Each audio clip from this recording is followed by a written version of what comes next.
Yung mga gamit na naman nila rito, guys. Ulit dyan, yung araw na. Ate, taga saan po ba kayo? Natulungan na naman kami sa kasero. Namuntahan na kami. Natulungan na naman kami. Pero dapat di kayo dito sa tulay.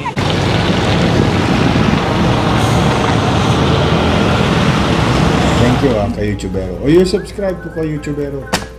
Ayan ha. Thank you for all your support and please don't forget to subscribe.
Ayan, nagbabalik tayo dito sa Delpan and ayan, hindi na nawawala yung mga dwellers dito. Meron pa rin.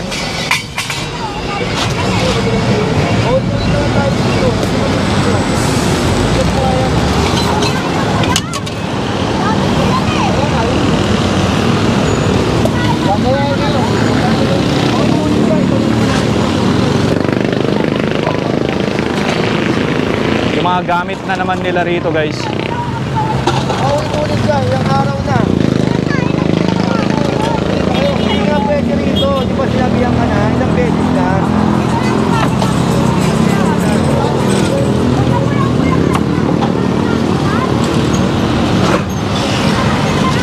Ayan, kita nyo naman kung gaano karami yung mga kalat dito. Nandun pa yung iba natin mga DPS QRT sa gitna. Tinatanggal yung mga gamit doon, mga sinampay. Tapos dito, kita nyo, ang daming mga nasa taas. Nasa ibabaw talaga ng tulay. Ate, taga saan po ba kayo? Natulungan na naman kami sa kasero. Namuntahan na kami. Natulungan na naman kami. Pero dapat di kayo dito sa tulay. Kasain lang po kami ngayon. Ayun, hindi pa ako gawain ko rin ko eh. Iusap na lang po kung hindi mo nilang... Dapat hindi kayo dito. Masyadong ano eh. Masyadong expose. Ngayon lang po kasi. Gusto kami talaga dito.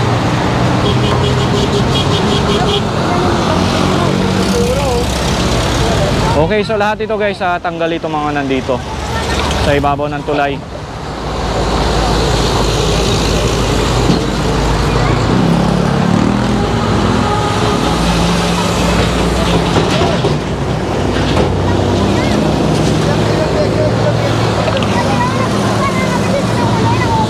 Kaya nga hindi nga pwede dito. Paulit-ulit naman sa'yo eh. Paulit-ulit ka eh.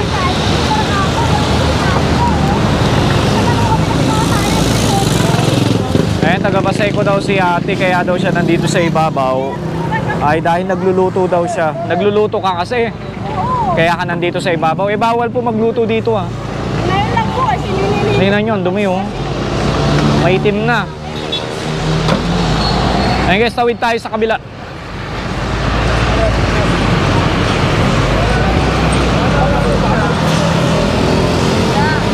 Grabe itong mga batang ito, ang babata pa.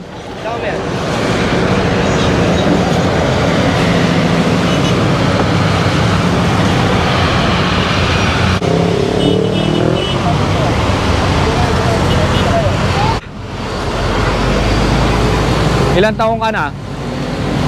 Ha? Ilan taong ka? Dito ha. Ilan taon na yan? 12. 11. Tapos ikaw? 8. 15 ka? Bata mo naman ng 15.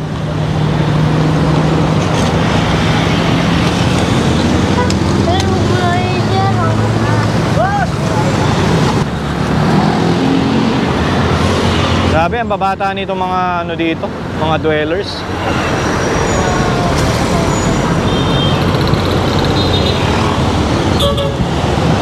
Ay, hindi na nawawala dito guys, talagang grabe yung mga kalat talaga. Kailangan talaga dito ay laging pinupuntahan, kaya saludo tayo sa ating mga DPS QRT sa pamumuno ni Boss Rafi Ocampo na parati itong binabalikan para talagang mawala na yung mga dwellers dito na pabalik-balik dito sa ibabaw ay paulit-ulit.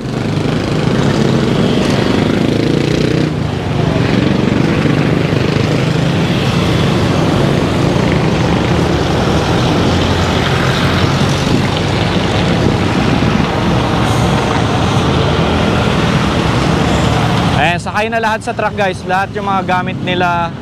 Ayan, sinakay na sa truck. Ay, move forward na tayo. Eh, marami pa sa baba, oh. Ay, sorry. Hindi nyo pa sila kayo lahat yun.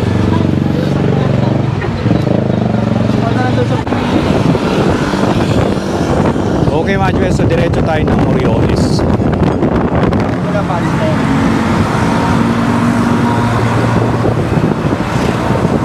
Dami na naman nila rito.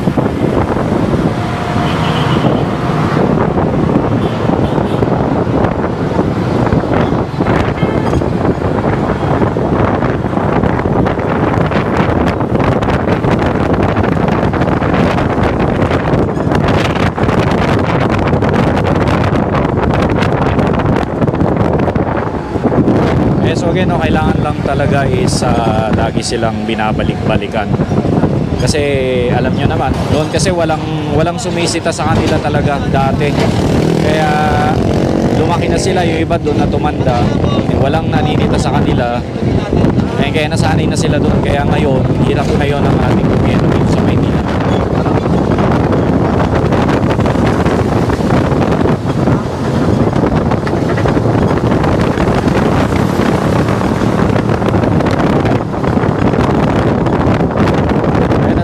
Medyo wala na yung ibang nasa bangketa. Dati punong-puno itong gilid na ito, iba yung mga sakyan.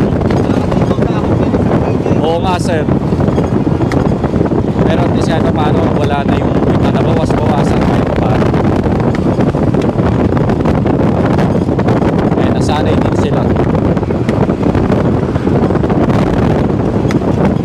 And hindi ko naman sinasabi na totally wala na guys, pero sinasabi ko is at least nabawasan na sila. Meron, pero mga ilan na lang talaga.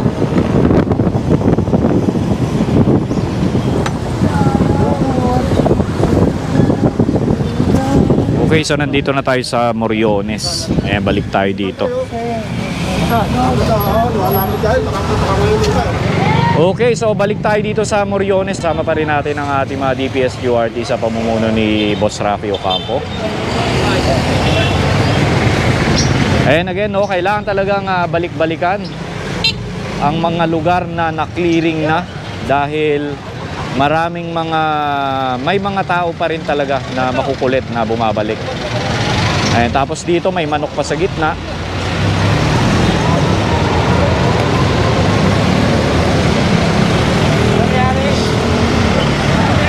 Ayan guys, ulitin ko lang etong Center Island na ito dati, grabe rin yung obstruction dito, halos sa lahat ng mga abubot nila rito, mga nakatira dito na nila itinambak dati. Tapos dati meron pang to guys, bakal, barrier, tapos puro gamit, puro mga tricycle, mga sakyan na sira. And kung maalala nyo yung video natin nung time na massive clearing dito, kasama pa nga si Mayor Isko Moreno, nag-clearing dito sa kahabaan ng Moriones. And now, ayan, kita nyo, inaayos na ngayon. And lalagyan ng mga ilaw to guys,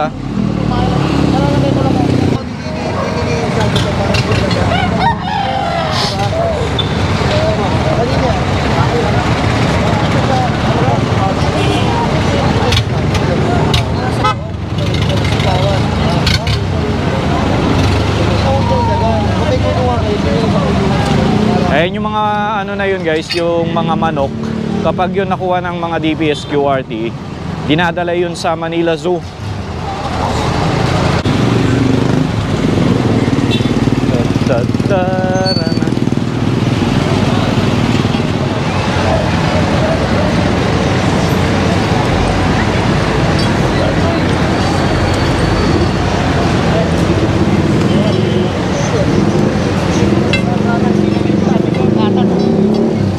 At least kahit pa paano dito, lumuwag-luwag na rin. Hindi na rin siya kagaya dati. Ayan, kung makikita nyo dito sa Moriones, dun sa mga baguhan lang dito sa ating channel, ngayon makikita mo parang magulo talaga. Pero kung makikita mo kung ano yung itsura nito dati, ay grabe, talagang sakop na sakop. Wala ka ng ano, parang nangyayari dito sa kalsada na ito, isa nagiging one lane na lang. Dahil yung mga vendors nandito lahat sa bangketa, tapos nandito sa kalsada. Kaya eto, maluwag na rin ito ngayon. Oo nga po boss eh. Wala na nakabalagbag oh. Oo, wala na. Mas maluwag na siya talaga kumpara noon. Ay, doon wala. Hanggang dito yan. Oo nga boss eh, yes. Puro mga sasakyan, mga vendors. Ayan, dahil sa araw-araw na clearing na ginawa ng ating gobyerno dito, ayan, kita nyo may resulta talaga yung ginawa nila. Okay, so dito tayo sa may Moriones Cycle Parts. Ayan, wala na, harang na yung ano.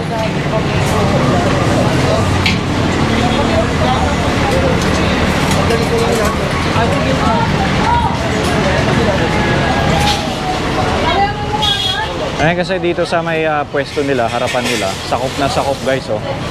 Lahat ng mga sidecar nandito lahat sa may bangketa. Ayan, ikot tayo dito. Ayan oh, saan nyo naman yan?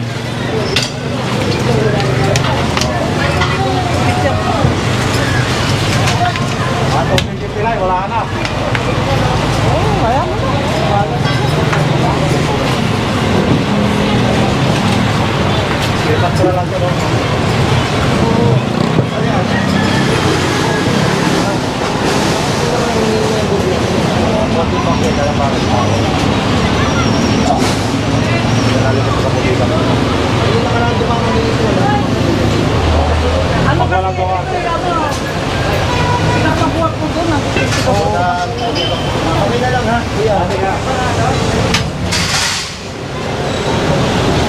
Nabawas-bawasan na rin yung mga obstruction dito sa kahabaan ng Moriones.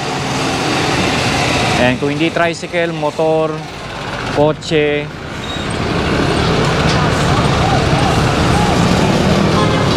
at least wala nang mga vendors talaga dito. Ay, mga sidecar na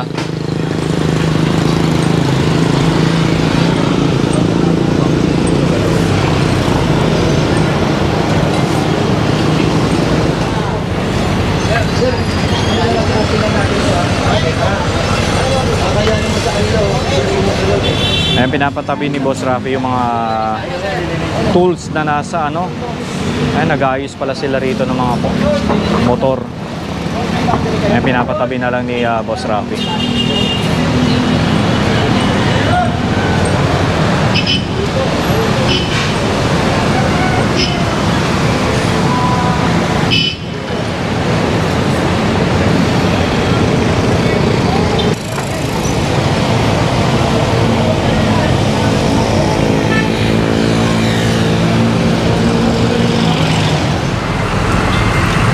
Okay, so paalis na tayo dito sa Moriones and kahit pa paano walang masyadong mga pasaway, mga obstruction, mga vendors sa bangketa. And kaya move forward na tayo. So hindi ko pa alam kung saan tayo didiretso guys, kaya ayan, nood-nood lang tayo.